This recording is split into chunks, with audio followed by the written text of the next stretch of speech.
বিসমিল্লাহির রহমানির রহিম। ইযা মানে যখন, জাআ মানে আসবে, নসরুল্লাহ, নসরু মানে হচ্ছে সাহায্য, আল্লাহ মানে আল্লাহ, নসরুল্লাহ মানে আল্লাহর সাহায্য, ওয়াল ফাতহু, ফাতহু মানে হচ্ছে বিজয়। অর্থাৎ পুরো আয়াতের অর্থ হলো ইদা জাআ নাসরুল্লাহি ওয়াল ফাত, যখন আসবে আল্লাহর সাহায্য ও বিজয়।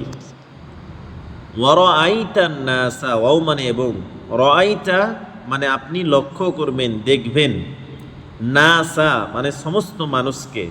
তাহলে ওয়া রাআইতান নাসা, হে নবী মুহাম্মদ সাল্লাল্লাহু আলাইহি ওয়াসাল্লাম, আপনি দেখবেন মানুষদেরকে, ইয়াদখুলুনা তারা প্রবেশ করছে, ফি মানে মধ্যে, দিন মানে ধর্ম, আল্লাহ মানে আল্লাহ, অর্থাৎ আল্লাহর ধর্মের মধ্যে, দিনের মধ্যে মানুষেরা প্রবেশ করছে, আফওয়াজান, আফওয়াজান মানে হচ্ছে দলে দলে।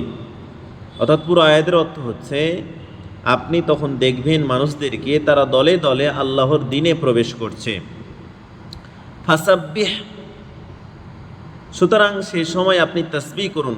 সাব্বিহ আমরে শেগা মানে আপনি তাসবিহ করুন, বিহামদি রব্বিকা, বিহামদ মানে প্রশংসার সহিত, রব্বিকা মানে আপনার রব, আপনার রবের প্রশংসার সহিত, ওয়াস্তাগফিরহু এবং তার কাছে আপনি ক্ষমা প্রার্থনা করুন, ইন্নাহু নিশ্চয় তিনি, কানা তাওয়াবা পরম ক্ষমাশীল এবং তিনি হচ্ছেন পরম দয়াময়। তাওয়াব মানে হচ্ছে ক্ষমাশীল, ইন্নাহু কানা তাওয়াবা নিশ্চয় তিনি ক্ষমাপরায়ণ ক্ষমাশীল।